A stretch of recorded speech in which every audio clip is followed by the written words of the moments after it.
Welcome to the Tao of Our Understanding Recovery Podcast. In this podcast, we discuss mystical works of literature and how they relate to recovery. We hope you enjoy today's podcast episode. Hello, this is Buddy C. Welcome to the Tao of Our Understanding Recovery Podcast. Good to have a lively crew today so far. Amy and Marla and Craig and Dennis and Pedro. I think it's the first time we've had a South American visit on the Tao podcast, isn't it? I think it is, actually. Yeah.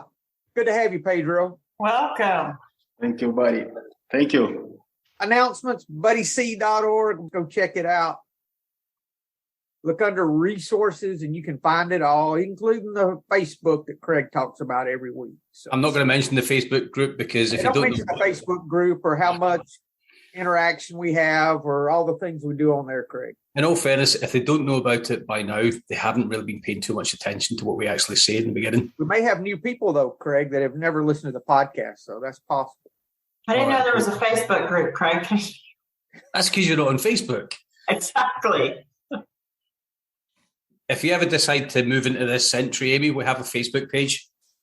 It's called the Tao of Our Understanding Podcast Facebook page. How original. And it has the same logo, too, as the podcast itself. That's where we post the links for the meeting. And anyone can attend this meeting. You can even come and just listen. You don't have to participate even. We have folks that do that sometimes. We're going to be doing something different in the month of September.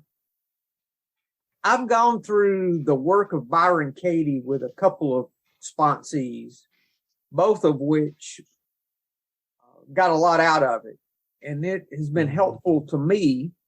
And I thought we would take the month of September and go through what she calls the work. You know, we have a tendency sometimes to think that literature that is going to help us has to be old, right? It has to be something of, thousands of years old before it can be helpful to us. But that's just not the case. And this is an example. And also, too, the work is something that you could share with your non-recovery friends that really helps me with acceptance, actually. Some good questions for working the fourth and fifth step too. So really good stuff. So we're going to start. I will repost the, Hey, buddy, for some of our listeners, maybe they don't know who Byron Katie is. Okay. She's the wife of Stephen Mitchell, that we read his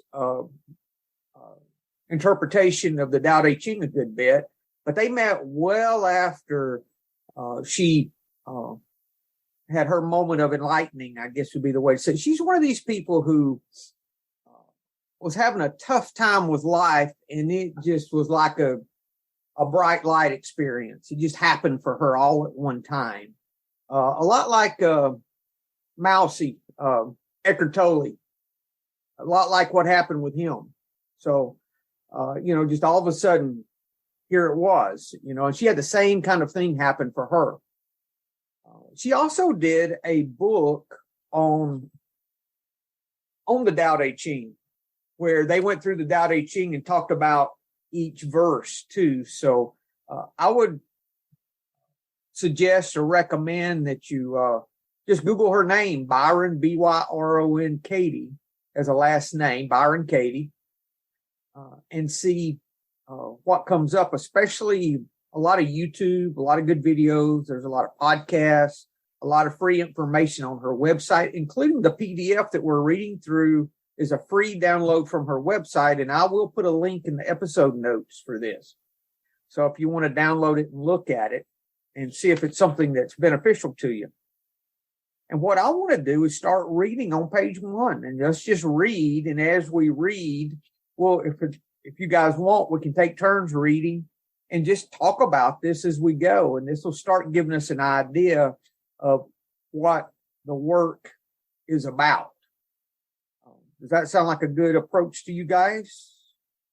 Kate, I put I re-uploaded to the chat in case you need to download a copy. So it's right there. Good to have you today. So I'm going to start on page 1. Now, her website is thework.com.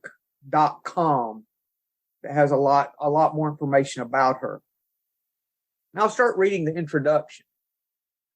And if you've got something to comment, just if you would raise your virtual hand or interrupt me and we will discuss it. The work by Byron Katie is a way to identify and question the thoughts that cause all the suffering in the world. It is a way to find peace with yourself and with the world.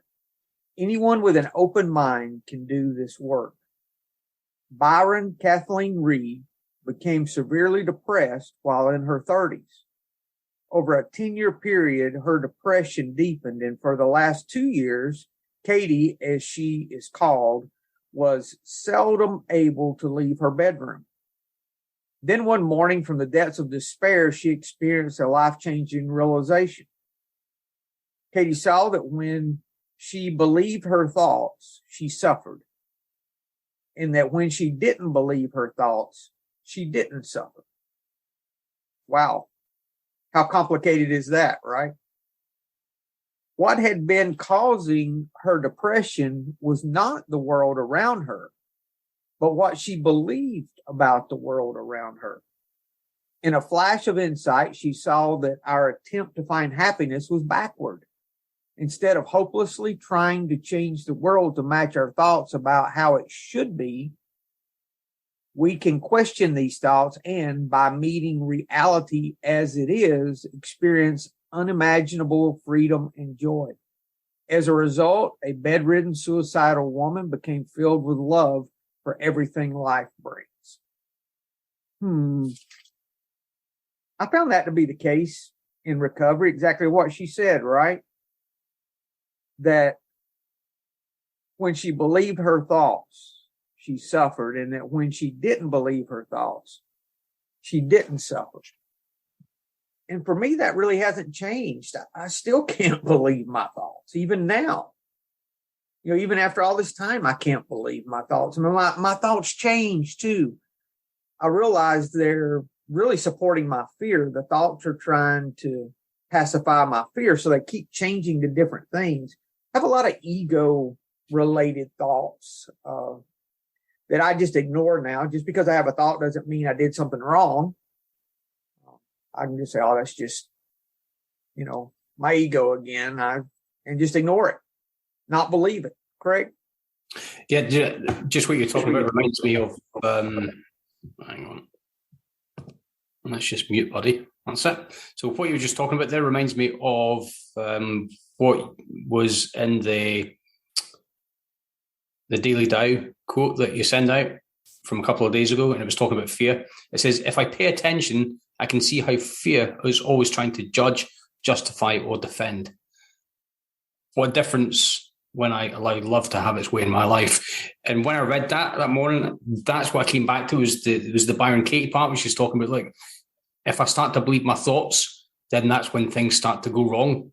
So I kind of related that to the fear part that you mentioned in that. So it's just kind of timely that this is all kind of coming together. Kate? I was reading this earlier when I was waiting for a friend to come over, and the friend was late they were like 2 hours late. And in my mind, I was thinking, oh, they are so disrespectful.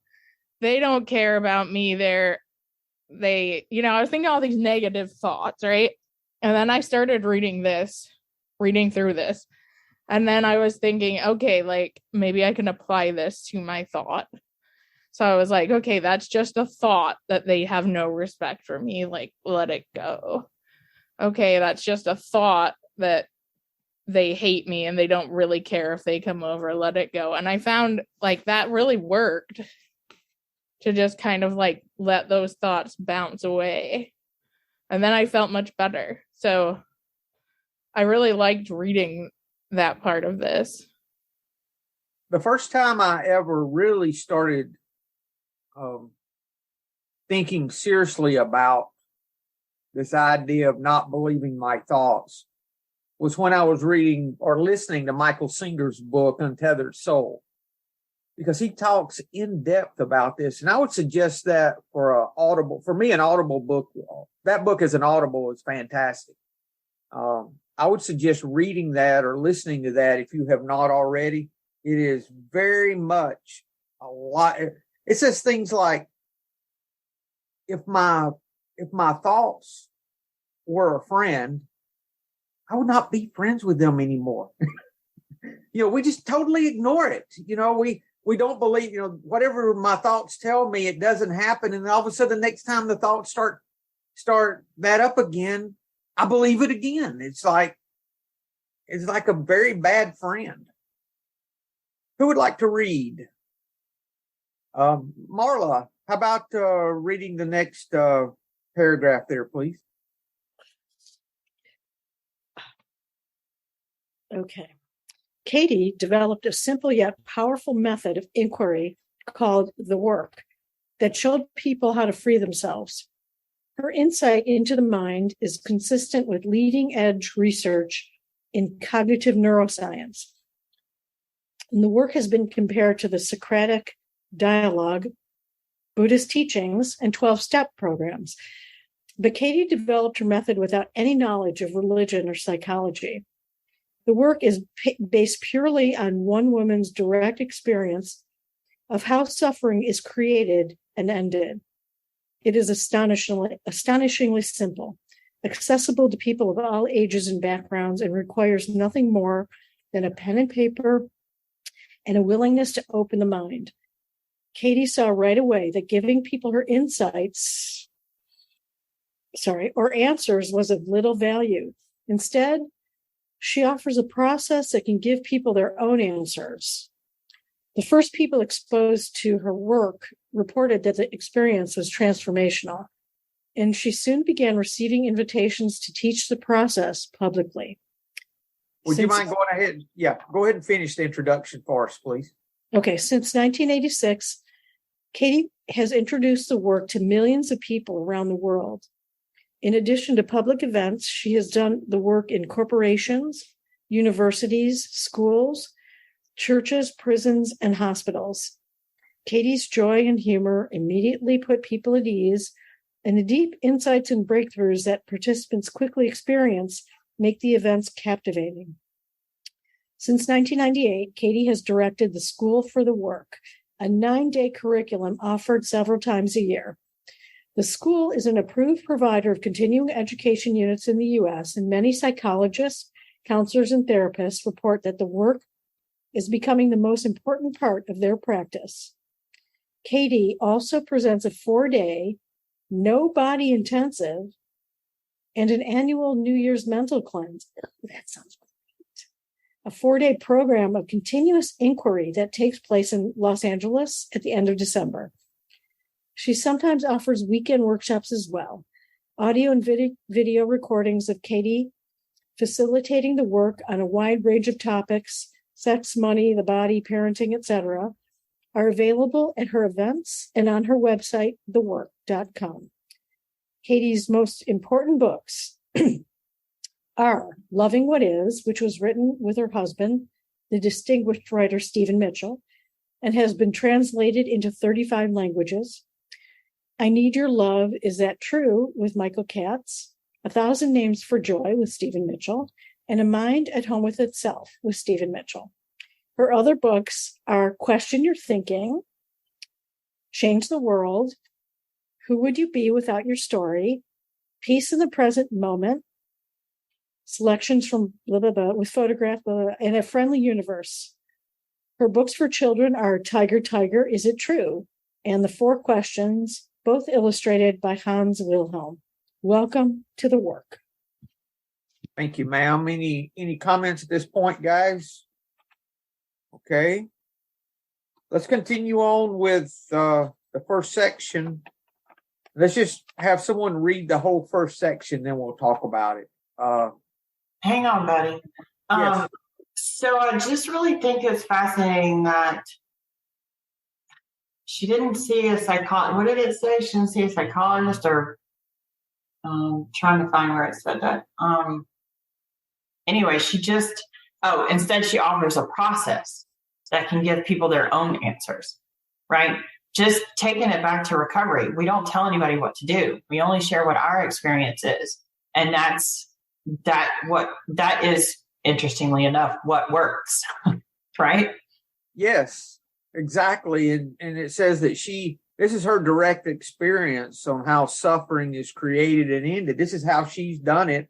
And she just shows others, similar to what we do, how she alleviated her own suffering and how she continues to do so. Who would like to read the first section for us? Amy, would you do that, please? Is that okay? Yeah, of course. Thank you. What is. The only time we suffer is when we believe a thought that argues with what is.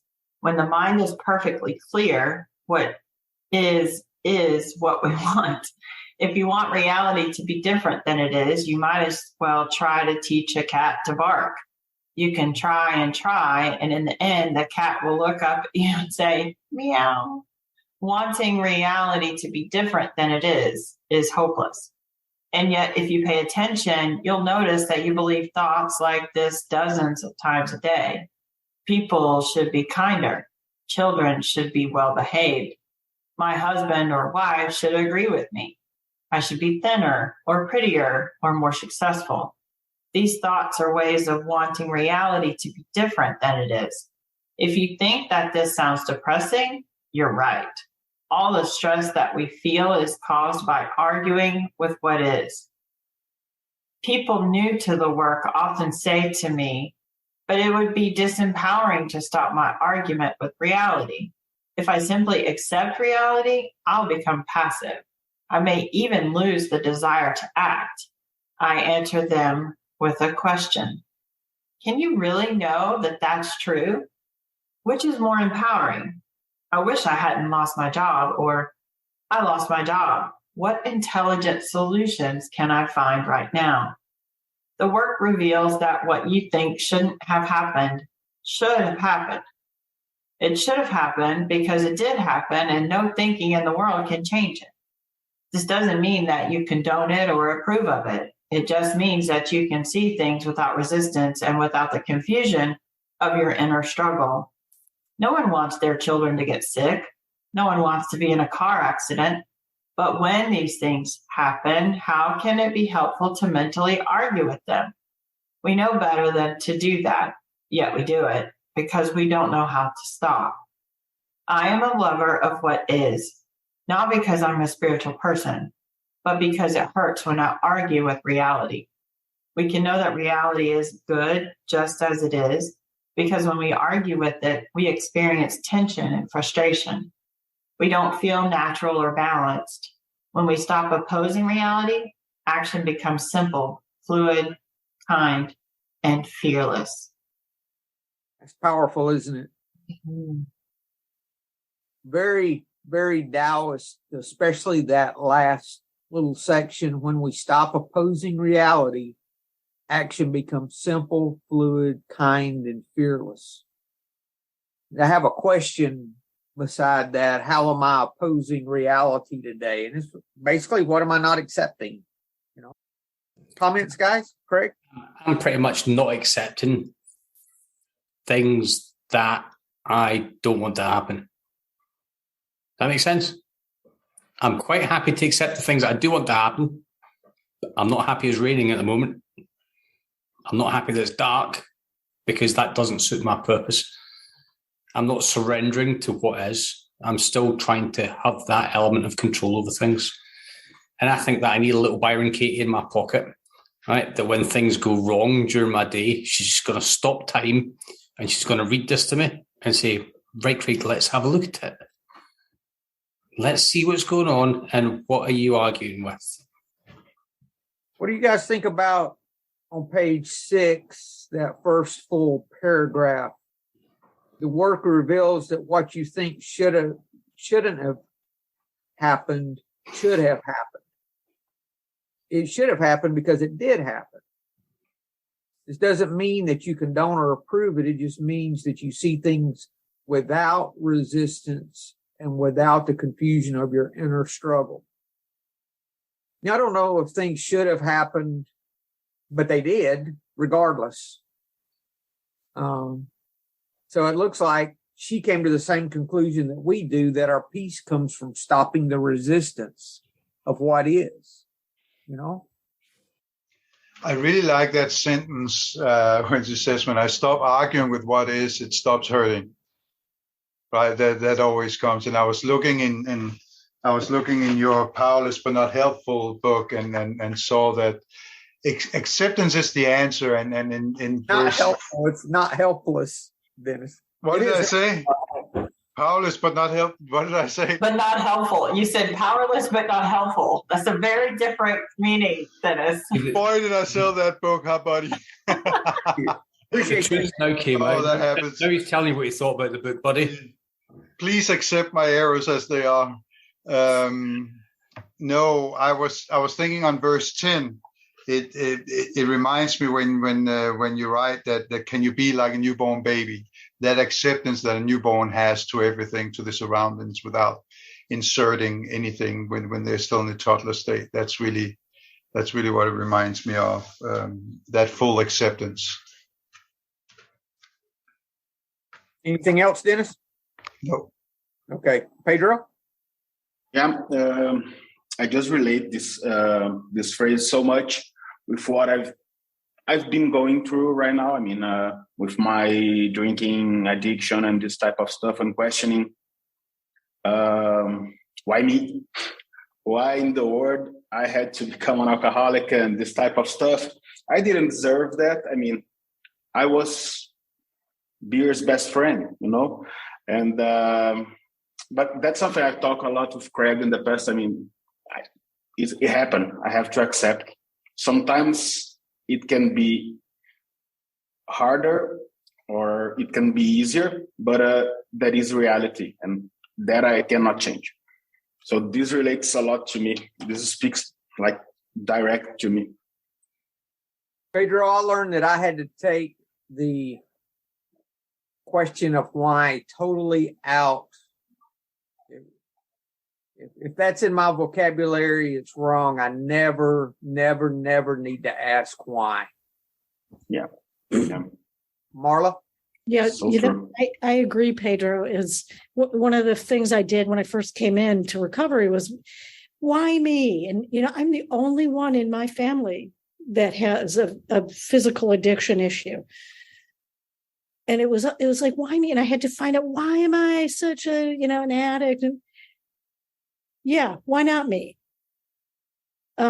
It just was something I didn't understand, though, because I didn't know, nobody around me drank a lot, so I didn't understand what I was doing to myself. But once I accepted the fact that I am an addict and an alcoholic, which took me a long time to get to, the acceptance, that's when I started realizing that I couldn't believe anything I was thinking, because it was all just my ego. Colored everything that I thought and did. So my work is to reduce my ego, and it's not why me anymore. It's more like, just take care of it, man. That's how I feel. Thank you, Marla.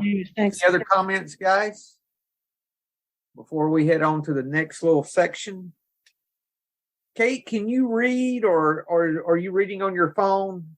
Is it possible No, for you I'm to not read on my the phone. text? I can read. Okay, great. Thanks. Staying in your own business. I can find only 3 kinds of business in the universe: mine, yours, and God's. For me, the word God means reality. Reality is God because it rules. Anything that is out of my control, your control, and everyone else's control, I call that God's business. Much of our stress comes from mentally living out of our own business. When I think you need to get a job, I want you to be happy. You should be on time. You need to take better care of yourself. I'm in your business. When I'm worried about earthquakes, floods, war, or when I will die, I am in God's business. If I am mentally in your business or in God's business, the effect is separation. I noticed this in early 1986. When I mentally went into my mother's business, for example, with a thought like, my mother should understand me, I immediately experienced a feeling of loneliness. And I realized that every time in my life that I had felt hurt or lonely, I had been in someone else's business. If you are living your life and I am mentally living your life, who is here living mine? We are both over there. Being mentally in your business keeps me from being present in my own. I am separate from myself, wondering why my life doesn't work. To think that I know what's best for everyone else is to be out of my business. Even in the name of love, it is pure arrogance, and the result is tension, anxiety, and fear. Do I know what's right for me? That is my only business. Let me work with that before I try to solve your problems for you. If you understand the 3 kinds of business enough to stay in your own business, it could free your life in a way that you can't even imagine. The next time you're feeling stress or discomfort, ask yourself whose business you're in mentally, and you may burst out laughing. That question can bring you back to yourself. And you may come to see that you've never really been present, that you've been mentally living in other people's business all your life. Just to notice that you're in someone else's business can bring you back to your own wonderful self. And if you practice it for a while, you may come to see that you don't have any business either, and that your life runs perfectly well on its own. Wow. Comments? Yep. Today I find it's the best thing that ever happened to me. This proves I don't know what's good for me. And if I don't know what's good for me, then I don't know what's good or bad for you or anyone else. So I'm better off if I don't give advice, don't figure I know what's best, and just accept life on life's terms as it is today, especially my own life as it actually is. Thank you, ma'am. And I really like the way she put this at the bottom of page 7, top of 8. If you're living your life, and I am mentally living your life, who is here living mine? We're both over there. Being mentally in your business keeps me from being present in my own. I am separate from myself, wondering why my life doesn't work. That is so simple, yet so powerful. That's a lot of what you see in Al-Anon too, isn't it, Amy? Yeah. I don't know if anyone else here has gone to Al-Anon. I have not. So I think I'm going to put a filter on my emails that when I was going to say when I react to an email, but when I respond to an email, there should be this little thing before I start typing. It comes up: is this your business, somebody else's business, or God's business? I'm actually going to draw that in my windscreen of my van, just for the next person that cuts me off. Is it my business, his, or God's? I think it's a great way of looking at things. Just before I get involved in it, is it actually anything to do with me? What's the outcome? What's the desired outcome? What am I actually looking to achieve by getting involved in this? Is it just to make myself look better and you smaller? But she also talks there, Craig, about even if we have a motivation of love, it's wrong too. Yep. So she was saying that we can't straighten other people out, and we learn that in recovery when we're sponsoring. We talk about it all the time. That we just share our experience. We don't take the responsibility or the blame, for the outcome. But we still try to, though. Well, some of us do. We try to. I think it also goes back to when we try to justify our emotions and our feelings. Like the Big Book talks about, we justify our anger. When we're justifying our anger, we're also trying to justify why I should really get involved with what's going on in everybody else's world. Again, I really need to start looking at why am I doing it? What's the payoff? So do a quick mini 4-step. What's the payoff for me getting involved in it, and what's the desired outcome for actually getting involved in it? Thanks, Greg. Kate? I really like the part you pointed out, buddy, about the separating yourself from yourself. Because I think for me, it speaks to me a lot more clearly where it says, if you're focusing on somebody else or even focusing on the God's business, you're not focusing on yourself, than it does if someone says like, no, don't focus on other people because that's wrong, because I feel like when someone's saying, you're rude if you're like getting in somebody's business, I feel like people have said that to me a lot. I mean, not a lot, but like it's nosy if you're getting in somebody's business, or it's none of your business. That kind of reasoning makes you feel guilty. Like, oh, you're being a bad person because you're getting in other people's business. But like the reasoning of like you're separating from your own self, I mean, that's kind of like a positive reason to stay out of people's business and stay out of God's business. Like, I think it's a more positive look at it. I think so too. Thank you, Kate. What do y'all think about her perception of God? I don't want us all to start comparing gods here, but I just like her approach to this. It's back to everything that she's talking about is pointing to the moment that she looks at God as reality. Anything that's out of my control, your control, and everyone else's control, I call that God's business. And God is, in her thinking, she describes God as what is. That really helped me the first time I heard her say that. I said, that's a good way to phrase that. I like that. Any more comments before we move on to the next section? And once we lay some foundation here, I don't know how far we're going to get today, but once we lay the foundation, then we'll start doing what she actually calls the work, which are just 4 questions. So, and it really works well.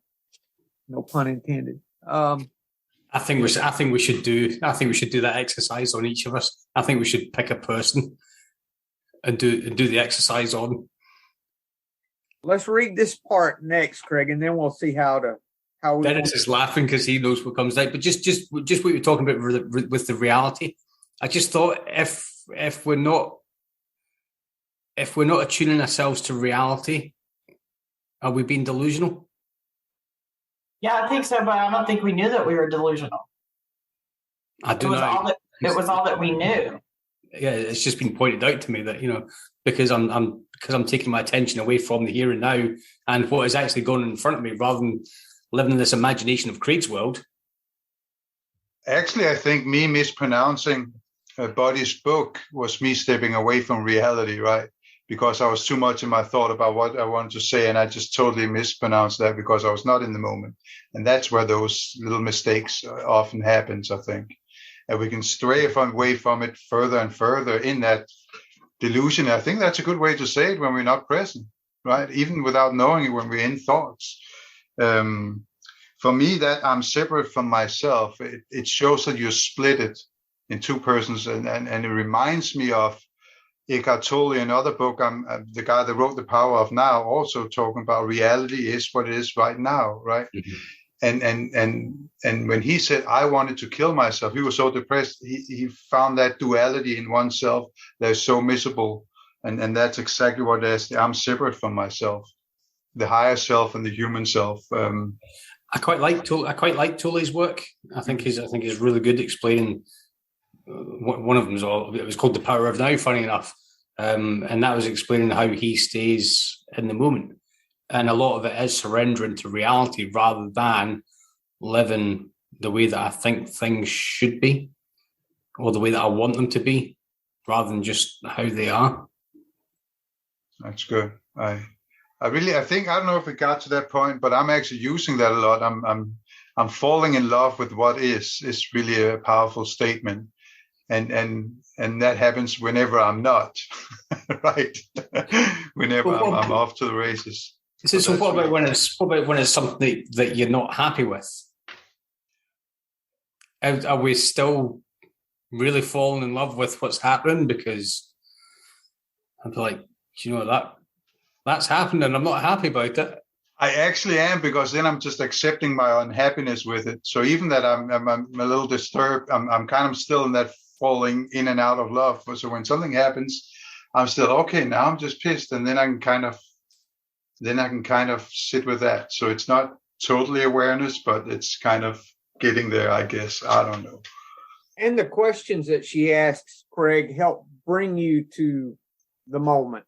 You know, help you to identify those thoughts that we're still believing, that we're not realizing that we're really believing.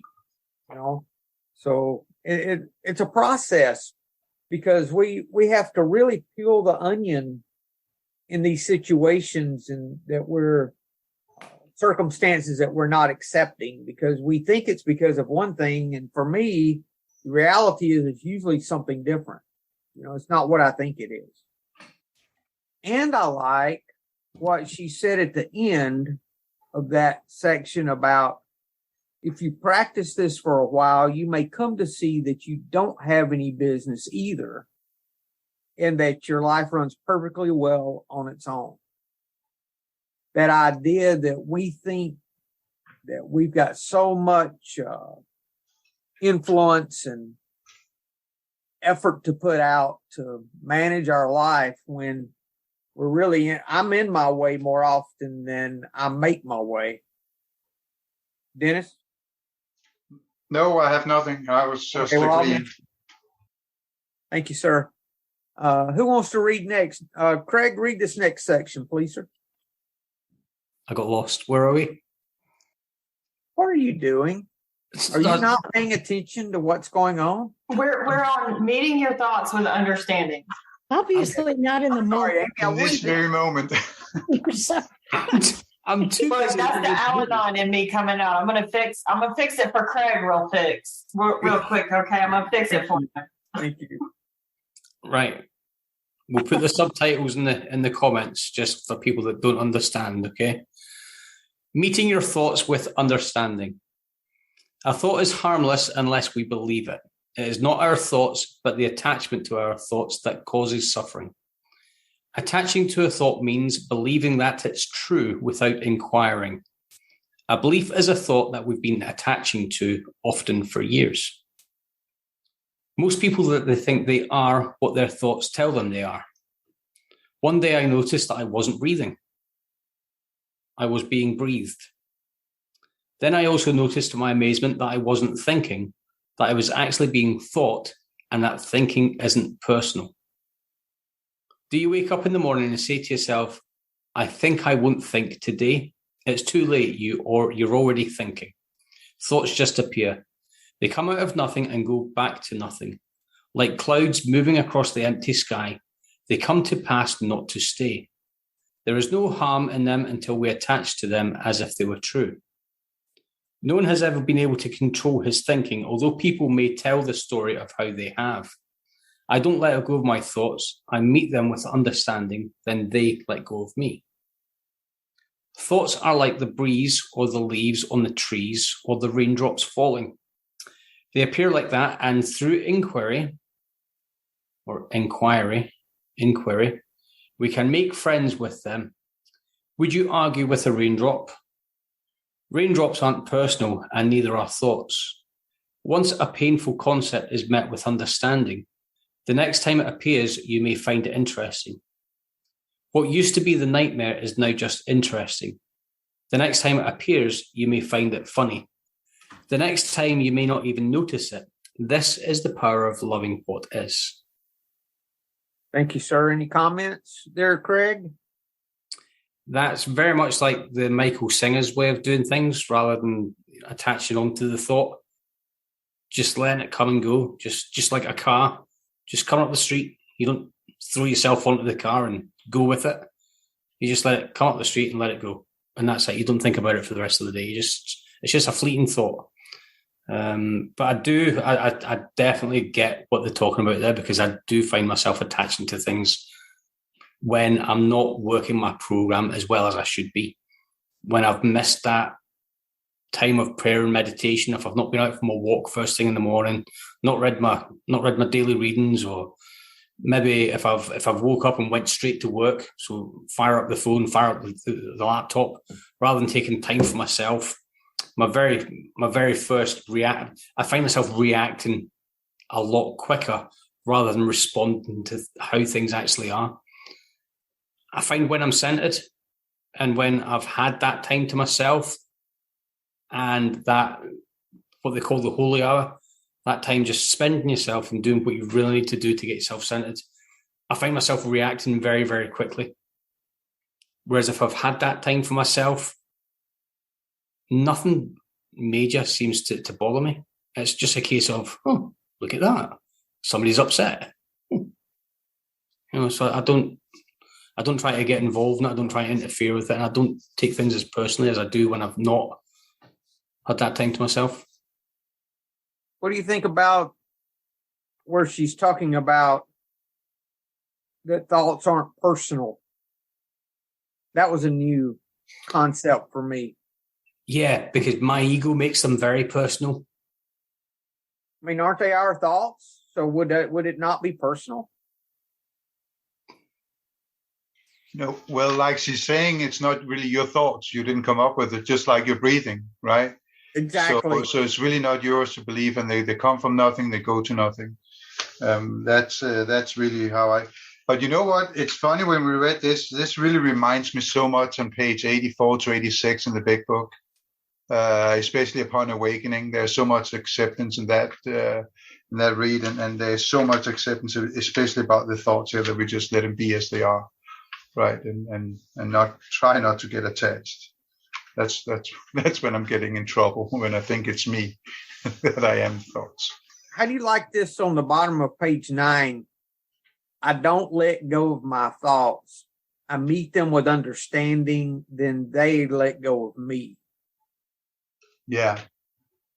That means that you accept them as they are, and then they actually let go, right? That's my experience with it whenever I struggle with something. When I just realize what it is and I can observe them instead of getting involved with them, then they disappear easier. Then there's not that struggle. Actually, it's funny, because the biggest struggle is when you don't want to feel those things. I think Greg was talking about that. You don't want to feel those horrible things when things goes wrong, or when people are being mean to you, or whatever it is. Those feelings are horrible. So we start fighting it internally, and then it becomes really, really bad. Right? So, this is just what it is. This is what I'm feeling right now, and then I can let go of it. Or you can let go of me. I think I've become more attached to my thoughts. There is the negativity bias.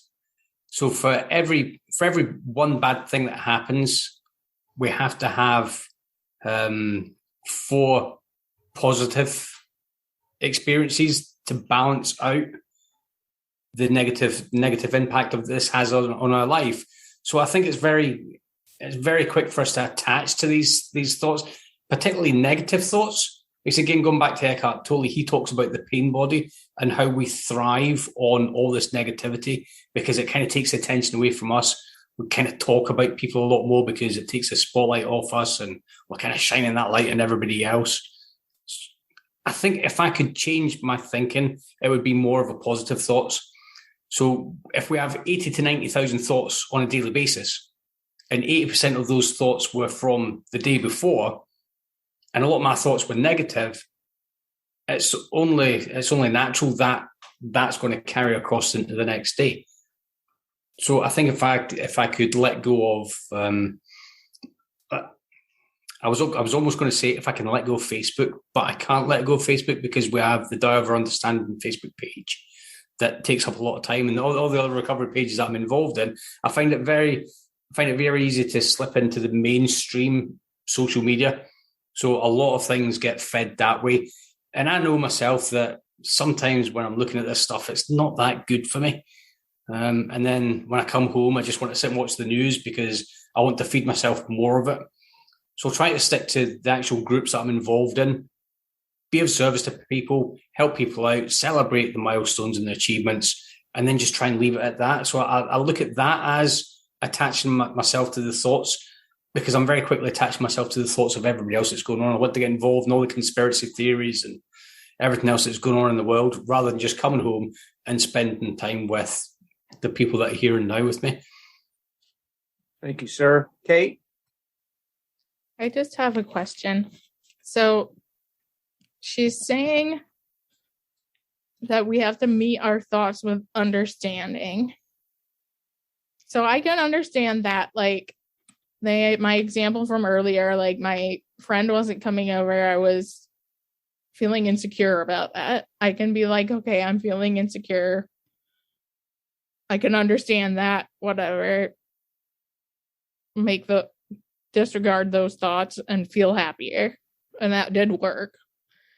But if the thoughts come from nothing, from what we were talking about earlier, how can you meet them with understanding?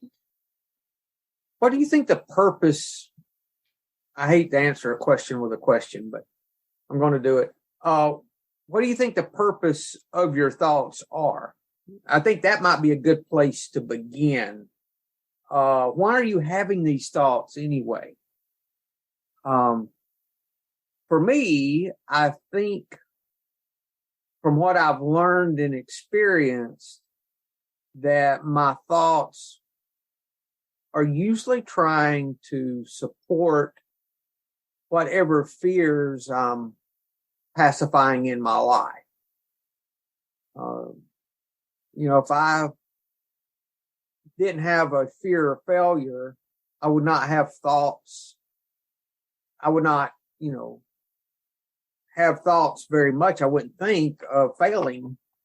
Or if I did, they would be gone. I wouldn't pacify them or entertain them, I guess would be another way to say it. I think that looking at that first to see what's the magnet, what's the thought magnet, of all those things coming through. Because if thoughts just I like the way she said they come to pass, not to stay. So if we've got these thoughts coming by like clouds, what is it that's attracting those particular thoughts? So that's kind of the way I would look at it, Kate. I think that would be meeting them with understanding, actually having more of a meeting them with understanding of what they are. I think maybe a way to look at that. For me, I'm having thoughts. Usually, if they're negative thoughts, they're things that are pacifying, trying to pacify a fear. That's the way I look at that. Anyone else, guys? Does that help Kate at all, or do we need to talk about that some more? I think it helps. I think it's not the easiest thing I think it's a little bit hard for me to understand overall, but I think that helps. I mean, it's a way to change our thinking about our thoughts, because I didn't realize how many of my thoughts are not true. I mean, almost all the little things I have that roll around, if we're talking about the negative thoughts that I have, not if I'm troubleshooting or trying to figure something out, not those thoughts. I'm talking about the things that are troublesome thoughts, most of them aren't true. I mean, I don't know how many times a day I create a scenario that scenario never happens. It's all the time. Right. I'm sure y'all don't do that, right? Right. And I was really pleasantly surprised that when I applied this method to that thinking, I felt so much better. I was just like, oh, no, that's just a thought that I'm having that is not actually true. And then I felt happy. It Exactly. Really worked. It was really, and it hadn't occurred to me that just because I had those thoughts, they were not legitimate ideas that were actually happening. It was just a thought, the way it went. So that, it's a really good practice.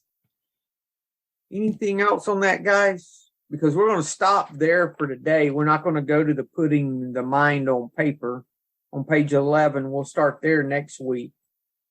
I would suggest reading ahead and looking at this, because this talks about how to fill out the worksheet. And as you read this, think of one person or one resentment or one circumstance that you want to work this on personally. Okay, I'll go for Amy. I'll go Amy. Amy, who are you taking? No, we're not talking about people here. We're just talking, unless we have a resentment against someone here.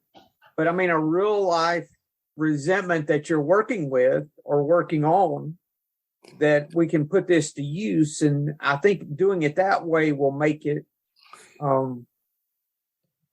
more real and viable for us. And that'd be a really good game of Guess Who. Everybody would be like, I wonder who he's talking about. Anything else, guys, from this section that we need to? I'm sorry. Go ahead, Amy. I was just thinking about this last part about once a painful concept is met with understanding, the next time it appears, you may find it interesting. I was just thinking about how all of the stuff that I used to do, well, it really made me think of one of the 9 set promises. No matter how far down the scale we have gone, we'll see how our experience can benefit others. I mean, all of that horrible, that like at the time it was happening, I couldn't believe it was happening to me, right? I was such a victim, losing custody of the kids, getting arrested. I mean, whatever. But now, and I used to drink more and drug more to stop those icky feelings of guilt and shame and remorse. And now when those stories and those experiences come up, it's only because I'm trying to help someone else get through them. And so it's interesting, right? Painful concept is met with understanding, because I understand that now that I have a disease called alcoholism, that I have a disease called addiction, and that it's a thing, all the other things that go along with that, right? But now it's interesting to me that those experiences I can use to help other people. Yeah, that was it. Thank you, Amy. Any other comments, guys? It's been good conversation today. And we could talk some more next week before we start this section. If more questions come up during the week on our thoughts, and there's a lot of podcasts I've heard in the last couple of years on thoughts. There was a good one on 10% Happier. It's been a while back. That was on thoughts and how it was like 99 point. I mean, like some huge number of your thoughts are just not true. And when I first heard that, I was like, no, that can't be that much. But, and how many thoughts, thousands and thousands of thoughts we have, every hour, all those things. I mean, it was just an incredible amount of thoughts that we have, and just changing my perspective on my thinking. Maybe that's why meditation does such a good job of, so much help to us, that it teaches us how to let that stuff pass on by, Any other closing thoughts before we get out of here today? Y'all have a great week, and we will see you next week. Thank you, guys. Hello, this is Buddy C. I wanted to make you aware of several recovery-related resources that I've posted in the episode description. These resources include a list of recovery podcasts, a free sober meditation app, daily recovery email, shared Google recovery calendars. Hope you put some of these resources to use, and have a great week. Thank you for listening to the Tao of Our Understanding Recovery Podcast. If you enjoyed this episode, please share it with your friends in recovery.